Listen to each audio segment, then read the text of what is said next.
Je m'appelle Eve. Je vais bientôt avoir 16 ans. Orpheline depuis l'âge de mes 4 ans, mes parents ne m'ont pas abandonnée comme la plupart des gens peuvent le croire. Ils sont morts dans un accident de voiture. Je ne me souviens plus d'eux. Je ne me souviens plus de leur visage, de comment ils étaient, leur caractère. Est-ce qu'ils étaient gentils avec moi? Est-ce qu'ils m'ont au moins aimé? C'est des questions que je me pose tous les jours. Mais la question que je me pose le plus souvent, c'est à quoi ressemblerait ma vie aujourd'hui s'ils étaient encore là? Est-ce que je serais devenue une personne meilleure ou toujours aussi têtue que je le suis aujourd'hui? Heureusement, je ne suis pas tombée plus bas. Andrea m'a adoptée vers mes 8 ans. Déjà, à cet âge-là, j'étais une terreur. Personne ne voulait m'accueillir chez lui. Et quand j'allais chez quelqu'un, c'était juste pour foutre le bordel. J'étais et je suis toujours bagarreuse et surtout très têtue. Andrea m'a dit qu'elle m'a choisie parce qu'elle a vu quelque chose de spécial en moi. Elle aurait pu choisir un enfant sage, mais elle m'a pris moi. En réalité, elle n'avait pas tout à fait tort. Ça s'est passé pour la première fois l'année dernière dans mon ancienne école. Je n'avais pas d'amis.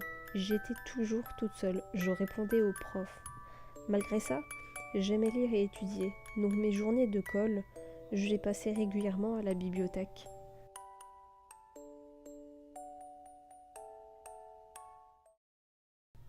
C'est alors qu'il est rentré. Max, le plus idiot des garçons que je n'ai jamais vu dans cette école, mais en même temps le plus populaire.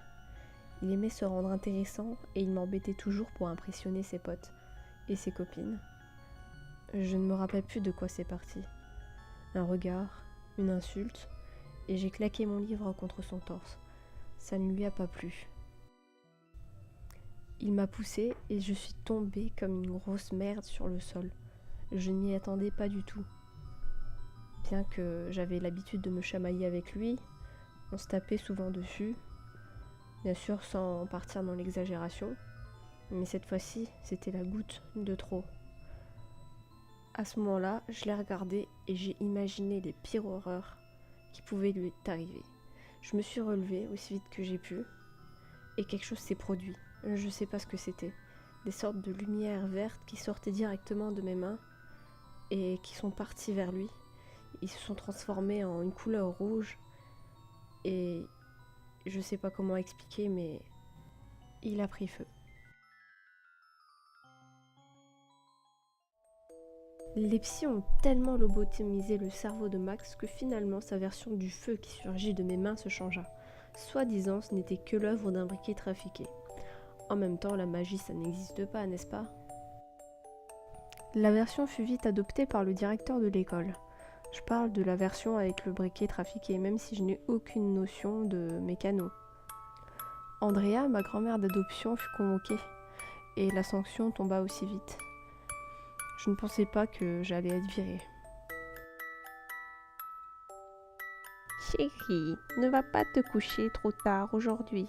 Demain, tu as la réunion de rentrée des classes.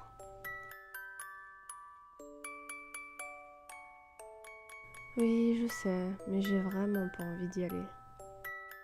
Un soir, j'ai surpris une conversation un peu bizarre entre Andrea et quelqu'un que je n'avais jamais vu avant. Ils ont discuté et elle savait très bien que je ne serais acceptée dans aucune école du coin. Du coup, l'homme lui a proposé de venir ici et que ce serait une école qui serait totalement adaptée à ma situation. Ma situation? Je sais pas trop. Je sais pas ce qu'il voulait dire par ma situation. Du coup, on a déménagé sur une petite île où pas mal de monde se connaissent. Et je sais pas pourquoi, je me sens bien ici.